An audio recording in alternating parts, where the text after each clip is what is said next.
Alhamdulillahillazi arsala rasulahu bil huda wa dinil haq yuzhirahu 'alad dini kullihi wa kafa billahi syahida. Asyhadu an la ilaha illallah wahdahu la syarikalah wa asyhadu anna Muhammadan abduhu wa rasuluhu la nabiyya ba'da. Allahumma fasholli wa sallim ala sayyidina Muhammad wa ala alihi wa ashabil kiram wa sallama tasliman katsiran ma ba'd. Para jamaah yang dimuliakan Allah Subhanahu wa taala. Alhamdulillah setelah setengah tahun saya kira ya, tidak ada kajian ekonomi syariah. Alhamdulillah hari ini kita bisa kembali bermuajahah dan mudah-mudahan Allah Subhanahu wa taala memberkahi dan melindungi kita semua ya, dari berbagai keburukan ya, dari berbagai penyakit, dari berbagai hal negatif yang merusak. Mudah-mudahan Allah melindungi kita semua. Dan dalam kesempatan yang berbahagia ini, alhamdulillah ya, kita memang di satu sisi kita merasa bahwa kondisi yang kita hadapi hari ini sangat berat ya. Kita berhadapan dengan krisis multidimensi, kita berhadapan dengan krisis kesehatan dengan adanya pandemi ini, kemudian juga kita berhadapan dengan krisis ekonomi ya, di mana krisis ekonomi ini terjadi kita kemungkinan kita memang di tahun ini mengalami resesi. Resesi itu adalah kondisi pertumbuhan ekonomi negatif selama paling tidak 2 kuartal berturut-turut, 2 triwulan. Triwulan kedua kemarin sudah negatif, minus 5,32%. Kemudian triwulan ketiga juga diperkirakan masih negatif, ya, sekitar minus 0,25% sampai 0%. Baru triwulan 4 diperkirakan akan positif. Tapi itu baru perkiraan ya. Mudah-mudahan menjadi kenyataan. Karena kalau tidak, kalau masih negatif dan negatifnya berkepanjangan, maka ini akan menimbulkan kondisi yang disebut dengan depresi. Jadi kalau depresi dalam ilmu ekonomi ini berarti resesi yang berkepanjangan. Lebih dari 2 triwulan atau 2 kuartal. Kita juga berhadapan dengan berbagai macam persoalan-persoalan yang lain. Namun di sisi lain, meski kita berhadapan dengan berbagai macam persoalan-persoalan pelik, tapi di sisi lain kita juga melihat ya bahwa ada peluang-peluang atau ada kondisi di mana kebenaran ayat-ayat Allah itu semakin terbukti ya. Jadi kita bisa melihat ya, kebenaran ajaran Allah Subhanahu wa taala. Di sisi lain kita juga melihat bagaimana umat ini perlahan tapi pasti juga mulai menyadari ya, mulai menyadari bahwa di dalam menghadapi situasi ini ya, itu bukan hanya pendekatan nalar logika saja yang diperlukan, tapi juga pendekatan-pendekatan keimanan dan solusi yang kita cari itu bukan hanya solusi-solusi berdasarkan analisis logika semata, tapi juga solusi-solusi yang kita kembalikan kepada ajaran agama kita. Nah, apa hal-hal yang menarik? Ya, hal-hal yang menarik yang dalam kondisi sekarang itu seolah-olah atau secara umum kita lihat ini sebagai anomali. Nah, di antara hal yang menarik itu adalah bahwa dalam suasana seperti sekarang, dalam suasana yang sulit dan penuh tekanan seperti sekarang, semangat berbagi umat itu justru mengalami peningkatan. Jadi semangat berbagi umat itu mengalami peningkatan. Ya, ini adalah sesuatu yang patut kita syukuri. Jadi di saat indikator ekonomi menunjukkan penurunan, ya, nah justru indikator berbagi umat ini menunjukkan peningkatan.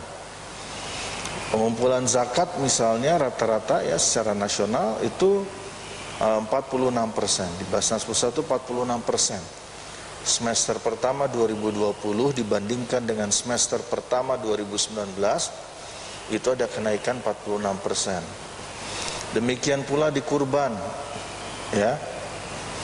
Saya tidak tahu di Al-Hidayah meningkat atau tidak, tapi secara umum ya secara nasional itu ada peningkatan. Ya, semangat berkurban dari umat ini. Nah, ini menunjukkan bahwa masih ada ya, masih ada modal dari umat ini untuk bangkit. Nah, ini hal yang sangat menarik. Masih ada semangat dan keyakinan dari umat ini untuk bisa keluar ya dari berbagai persoalan yang ada ini, gitu ya, dengan pendekatan-pendekatan yang menurut saya memang bukan hanya pendekatan logika, tapi juga adalah pendekatan keyakinan, pendekatan keimanan. Ya, nah ini hal yang menarik. Ini menurut saya sesuatu yang sifatnya anomali. Artinya di saat sebagian masyarakat mengalami cobaan, sebagian masyarakat yang lain yang menahan laju konsumsi sehingga akibatnya pertumbuhan kita negatif, ya, yang menahan dari membeli barang dan jasa yang tidak diperlukan atau kurang esensial. Nah, kemudian di sisi lain dia tetap menunjukkan semangat berbagi. Ya, platform crowdfunding misalnya itu juga mengalami peningkatan yang luar biasa. Ya, umat ini sejak terjadi pandemi ya sampai dengan akhir Agustus itu total dana zakat infak sedekah ya yang disalurkan untuk kepentingan penanganan pandemi Covid itu sudah hampir 1 triliun ya.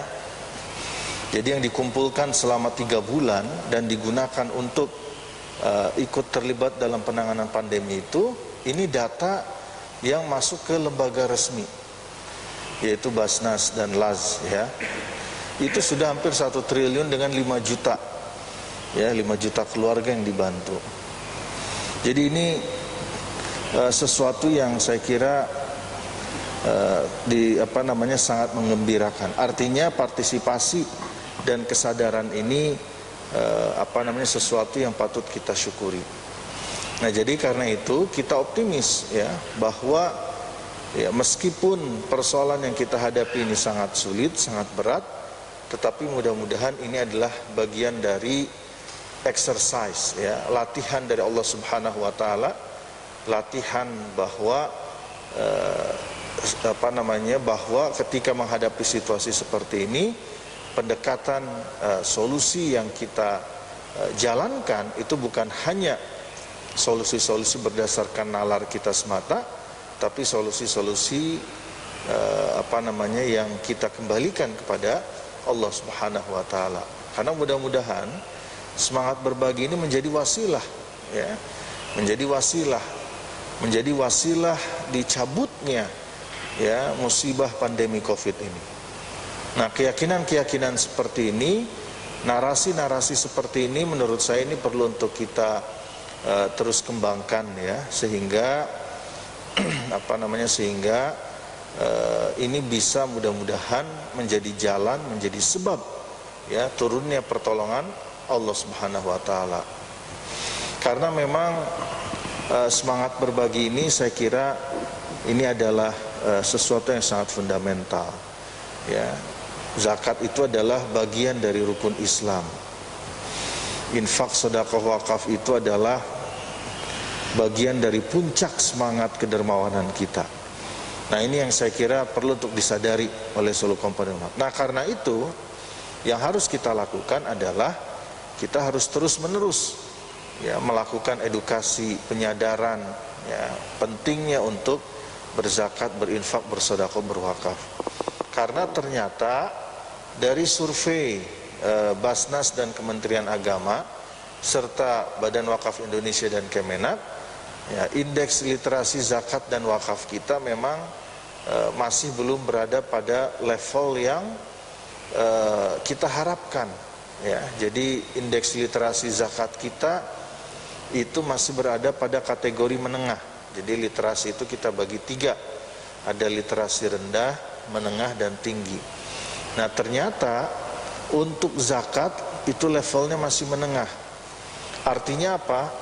Artinya berabad-abad kita berzakat sejak datangnya dakwah Islam di tanah air, ya, sampai dengan hari ini pemahaman masyarakat Indonesia secara keseluruhan itu belum berada pada level yang tinggi, masih berada pada level yang menengah, padahal kita sudah berabad-abad berzakat. Ya, kita sudah berabad-abad, ya, sejak kita lahir, paling tidak sudah puluhan tahun yang kita alami. Ternyata selama puluhan tahun tersebut, sejak kita lahir, ya, pemahaman masyarakat masih baru pada level menengah. Padahal ini adalah hal yang fundamental. Ya. Nah, jadi bisa dibayangkan kalau masyarakat punya pemahaman pada level yang tinggi, ya, maka ini akan melahirkan satu perubahan yang signifikan. Bukan hanya dari sisi jumlah dana yang terkumpul, yang potensinya 233 triliun, bukan hanya dari soal dananya, tapi ini akan menggerakkan perubahan yang signifikan pada etos kerja, ya, pada semangat keimanan, ya, aktivitas gerakan dakwah amar ma'ruf nahi munkar. Ini akan menimbulkan perubahan-perubahan yang signifikan. Jadi ketika kita mendakwahkan zakat, ya, secara konsisten, itu sebenarnya bukan hanya, ya, sekali lagi, bukan hanya kita bicara pengumpulan uangnya saja, yang dengan uang itu kita bisa ikut membantu menyelesaikan persoalan yang ada. Bukan hanya itu, ya, tapi kita juga berharap nanti ini akan memberikan implikasi yang luar biasa, memberikan perubahan-perubahan yang fundamental dalam kehidupan umat. Nah, sehingga ketika terjadi perubahan-perubahan fundamental tersebut, maka ini sama dengan, artinya apa? Kita bicara kebangkitan peradaban umat, kita bicara kebangkitan peradaban Islam, ya. Karena itu banyak pihak yang tidak atau khawatir akan bangkitnya umat ini, karena umat ini punya senjata, ya. Umat ini punya senjata yang kalau disadari secara kolektif, ya, kemudian ada usaha untuk mengoptimalkan senjata tersebut, maka sebenarnya kita punya sesuatu yang sangat luar biasa. Ziswaf itu sesuatu yang sangat luar biasa, dan ini adalah bagian dari perjuangan, ya, perjuangan dakwah. Nah, jadi sesuatu yang luar biasa, tinggal bagaimana membangkitkan kesadaran itu, ya. Nah, jadi karena itu hasil survei yang menempatkan indeks literasi zakat pada level yang menengah atau moderat, nah ini saya kira menjadi satu catatan bahwa perjuangan kita untuk mensyiarkan, ya, dakwah ini, termasuk dakwah zakat, perlu untuk kita tingkatkan, ya. Demikian pula wakaf. Jadi dari survei Badan Wakaf Indonesia dan Kementerian Agama, jadi kedua hasil indeks literasi zakat dan indeks literasi wakaf ini baru dirilis beberapa hari, ya, sebelum Idul Fitri. Nah, itu baru pada level rendah. Jadi kalau zakat menengah, wakaf rendah. Ini sesuatu yang wajar memang, polanya memang pasti begitu. Jadi kalau yang wajibnya menengah, gak akan mungkin yang sunnahnya akan tinggi, ya. Jadi kalau yang wajibnya menengah, yang sunnahnya menengah atau di bawahnya, ya. Dan ternyata faktanya wakaf itu rendah, ya. Padahal Wakaf itu juga instrumen yang luar biasa. Dan semua sahabat, ya, tidak ada satupun, kalau kita baca sirah Rasulullah, kalau kita baca tarikh Islam, itu tidak ada satupun sahabat yang tidak memiliki semangat berbagi yang tinggi. Tidak ada. Walaupun sahabat tersebut dalam kondisi miskin, ya, tidak ada satupun kisah para sahabat yang tidak punya semangat berbagi yang tinggi. Bahkan kadang-kadang kalau dalam perspektif kita, kadang-kadang wah ini terlalu berlebihan kadang-kadang. Ya. Bagaimana para sahabat menghormati tamu yang datang, mencoba menyuguhkan yang terbaik walaupun itu mungkin makanan yang terakhir yang dimiliki. Ya. Kita banyak melihat kisah atau membaca kisah-kisah luar biasa tersebut, ya, jadi kisah-kisah yang luar biasa yang kita anggap sesuatu yang bahkan, ya, ada yang mengorbankan, dia hanya punya daging sedikit segitu-gitunya, ya, demi menghormati saudaranya, wah, dia keluarkan persediaan sehingga akhirnya buat dirinya dan keluarganya tidak ada stok makanan, misalnya seperti itu. Jadi kisah-kisah kepahlawanan, kisah-kisah kebangkitan peradaban, ya, kisah-kisah dakwah yang luar biasa itu, ya, antara lain selalu dihiasi dengan kisah-kisah semangat berbagi yang luar biasa. Ya, nah jadi seperti itu, wakaf itu juga perlu tuh untuk kita kembangkan. Ya, dan wakaf itu puncak, ya, puncak jihad amwal. Ya, di antara puncak jihad amwal yang paling tinggi itu adalah wakaf. Karena kalau sudah bicara wakaf itu berarti ini adalah bicara sesuatu yang sangat penting dan luar biasa. Yang dalam bahasa hadis disebut dengan sedekah jariyah. Ya. Sedekah jariyah. Sedekah yang yang memberikan dampak kepada orang yang bersedekahnya itu pahala yang berkelanjutan walaupun dia sudah meninggal. Nah, makanya mumpung kita masih hidup jangan sampai seumur hidup kita belum pernah berwakaf. Jadi jangan sampai seumur hidup kita belum pernah berwakaf.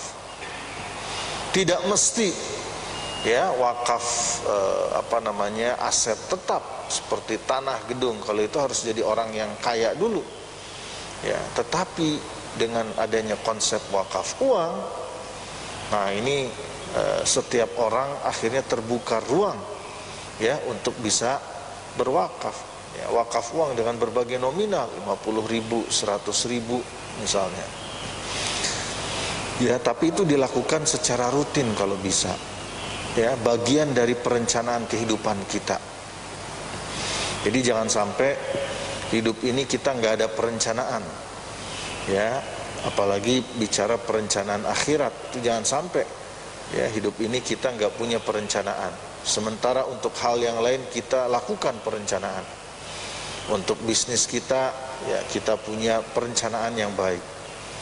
Ya, bisnis bank ada RBB, rencana bisnis bank 2021 mau seperti apa dalam suasana pandemi ini, bagaimana mitigasi semua resiko dan kondisi yang ada.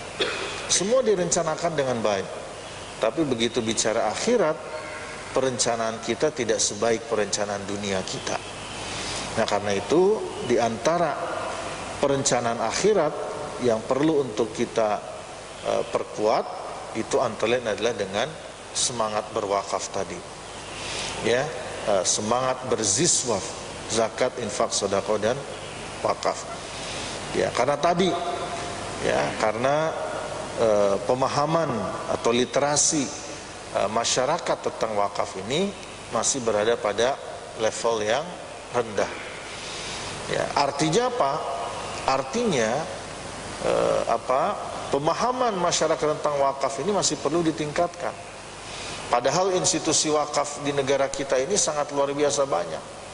Masjid adalah contoh institusi wakaf. Ya, masjid itu kan dibangun di atas, ya, masjid itu merupakan wakaf. Nah, itu contoh. Ya, nah, jadi pemahaman masyarakat umat ini ya masih terbatas. Padahal kita punya banyak contoh-contoh yang luar biasa. Ya, contoh-contoh aset wakaf yang luar biasa. Ya, terutama di bidang pendidikan dan dakwah. Memang banyak contoh-contoh. Ya, pesantren Gontor misalnya, ketika itu perjalanan terakhir kami keluar, sebelum lockdown lah, sebelum pandemi ya, terakhir pertengahan Maret itu ke Gontor. Ya, dan saya diskusi, ternyata asetnya Gontor itu 30 triliun. Ya, jadi luar biasa. Mungkin itu pesantren, termasuk pesantren paling kaya. Ya, artinya berkembang, wakafnya itu luar biasa. Jadi dengan kondisi seperti itu saja, artinya dengan kondisi literasi yang masih rendah saja, kita sudah punya contoh-contoh yang bagus. Apalagi kalau literasinya naik, ya, dari rendah ke menengah, itu saya kira akan lebih banyak lagi, ya, produk-produk pengembangan wakaf. Ya, nah jadi seperti itu. Hujan ya? Apa? Oh, AC. Oke. Saya kira ada hujan. Ya. Nah, jadi seperti itu. Rendah saja sudah berkembang, apalagi kalau menengah, apalagi kalau tinggi. Nah, itu luar biasa. Ya, luar biasa. Jadi karena itu, kalau kita bicara bagaimana mengatasi masalah-masalah yang ada, ya salah satunya adalah ya kita atasi dengan semangat berbagi. Nah ini ya, wakaf sekarang berkembang, wakaf produktif, ya, berkembang wakaf hutan. Ya, sahabat saya dosen IPB ekonomi syariah itu juga mengembangkan sekarang wakaf hutan. Jadi sekarang berkembang ya hal-hal yang terkait dengan wakaf ini. Nah karena itu perkembangan ini di satu sisi harus kita syukuri, tapi di sisi lain ya kita tidak boleh berpuas diri. Ya, kita harus mengembangkan dengan lebih baik lagi. Ya, karena saya melihat kesadaran berbagi ini menjadi salah satu kunci, ya, kunci penting. Di samping tugas kita berikutnya adalah bagaimana memperbaiki ya muamalah kita, memperbaiki sistem ekonomi kita. Nah ini PR kita nih, ya, bagaimana kita secara bertahap memperbaiki sistem ekonomi kita, memperbaiki cara kita bertransaksi, cara kita berbisnis.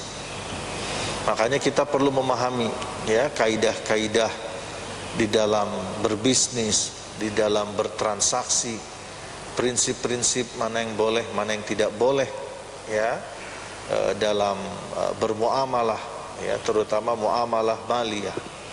Karena apa? Karena ini adalah sesuatu yang nantinya akan kita pertanggungjawabkan di sisi Allah, ya. Jadi kita jangan anggap enteng ini persoalan bagaimana mencari harta. Ini tidak boleh dianggap enteng, ya, karena ini adalah sesuatu yang akan dimintakan pertanggungan jawab di hadapan Allah Subhanahu wa taala.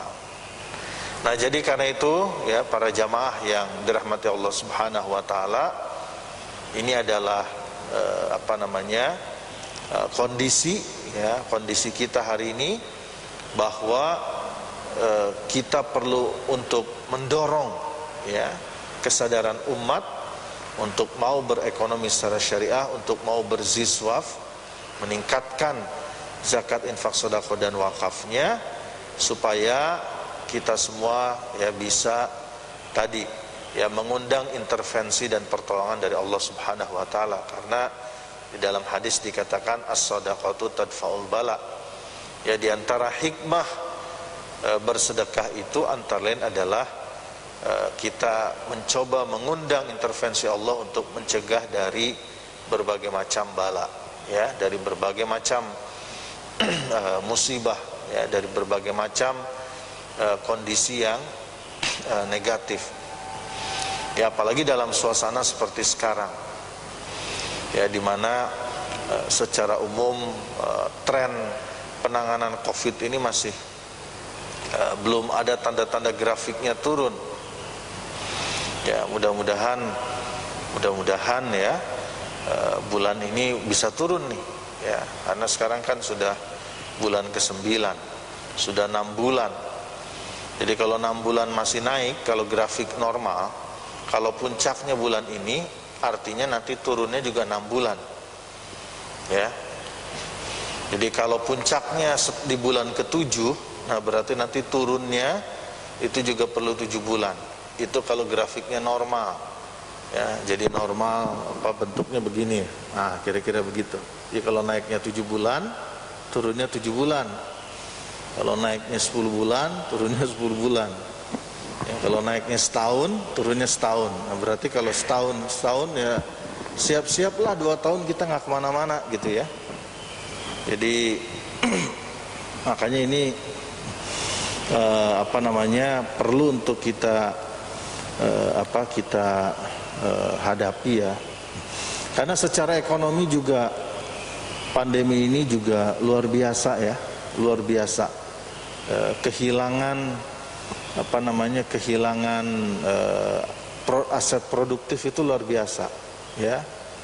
Daya beli yang hilang itu, ya, kalau yang data Bappenas itu dari Maret sampai bulan Mei itu aja udah 300 triliun, 382 triliun. Mungkin kalau sampai sekarang bisa jadi udah 1000 triliun hilangnya. Ya, yang tergerus daya beli itu luar biasa, ya. Makanya kadang-kadang ya itu sering terjadi konflik penanganannya, dari kesehatan dulu atau ekonomi dulu nih yang jadi panglima. Tapi dalam suasana sekarang ya tentu kesehatan harus jadi prioritas, ya, harus jadi prioritas. Karena manusia itu adalah sumber daya yang paling penting yang dimiliki oleh satu bangsa. Jadi kalau ditanya sumber daya apa yang paling penting yang dimiliki oleh satu bangsa, ya manusia. Ya, manusia inilah yang bisa menggerakkan banyak hal. Nah, karena itu manusia ini harus harus sehat, harus selamat. Ya, nah jadi dalam suasana-suasana seperti ini saya kira di samping solusi-solusi kesehatan, ya, seperti yang kita lakukan hari ini, pakai masker, jaga jarak, dan kalau sakit sedikit, saya kira dalam suasana sekarang demam dikit, flu dikit, saya kira nggak usah ke masjid, ya. Batuk sedikit, saya kira nggak usah ke masjid, ya. Dalam suasana sekarang, ya, insya Allah Allah Maha mengetahui, gitu, ya. Menurut saya ini adalah untuk keselamatan kita. Nah, ini juga menjadi hal yang sangat penting. Nggak apa-apa, ya. Kan flu-nya dikit ini, ya jangan, ya. Karena apa? Jangan sampai kita nulerin, ya. Jangan sampai kita jadi wasilah orang terkena dampak dari kondisi kita. Nah, itu yang saya kira perlu untuk disadari. Nah, jadi para jamaah sekalian, sebagai penutup, ya, mari kita bangkitkan kesadaran berbagi umat ini. Mari kita syiarkan tugas para jamaah sekalian, mengajak, ya, lingkungan, keluarga, kerabat, ya, baik kerabat yang ada di Bogor maupun di luar Bogor, ya, untuk tadi, ya, untuk bersama-sama mengembangkan semangat berbagi ini. Ya, jadilah penebar kebaikan, dan saya kira kita perlu mengembangkan nih MLM berzakat. Jadi maksudnya bukan MLM seperti biasa, tapi kita memberitahu, ya, mengajak keluarga kita, kerabat kita, sahabat kita yang belum berzakat untuk mau berzakat, ya. Saya kira kalau ini dilakukan, maka insya Allah, ya, mudah-mudahan ini jadi salah satu cara kita, jalan kita untuk mengundang intervensi dari Allah Subhanahu wa taala.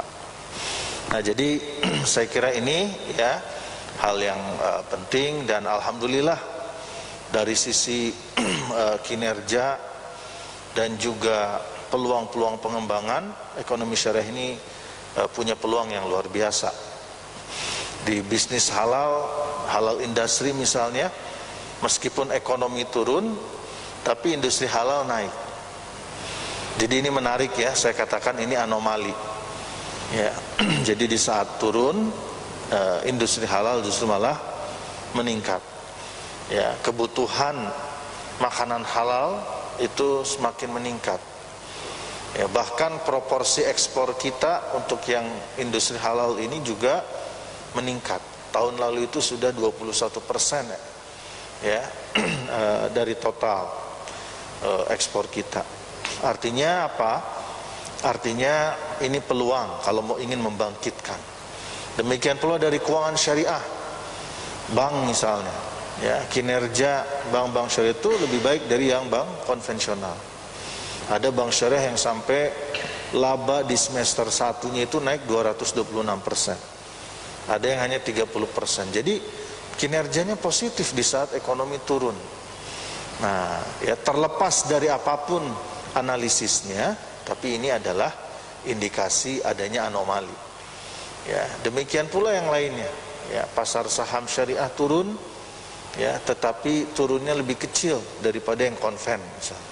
Nah, jadi seperti itu. Ya, karena itu saya kira ini hal-hal seperti ini, indikator-indikator seperti ini, ya, karena kalau bicara perencanaan, bicara SDM kan sama sebenarnya. Artinya semua berpikir keras menghadapi, tapi semua juga agak terkejut gitu bahwa ternyata kinerjanya bisa meningkat.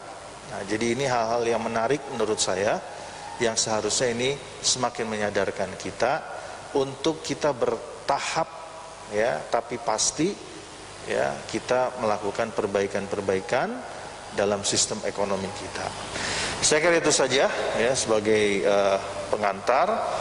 Ya, kalau ada mungkin satu atau dua yang ingin menanggapi atau bertanya, baik terkait zakat wakaf maupun hal-hal lain ya terkait ekonomi syariah, saya persilakan. Terima kasih. Wassalamualaikum warahmatullahi wabarakatuh. Silakan kalau ada yang mau menanggapi, bertanya, atau kalau tidak kita akhiri. Saya kira cukup ya. Baik, ini mohon maaf agak lebih cepat dari biasanya. Ya, karena kalau pandemi jangan terlalu lama katanya. Ya, baik, kita akhiri dengan sama-sama baca hamdalah, alhamdulillahirabbil dan doa kifaratul majlis. Subhanakallahumma wa bihamdika asyhadu an la ilaha illa anta astaghfiruka wa atubu ilaik. Assalamualaikum warahmatullahi wabarakatuh.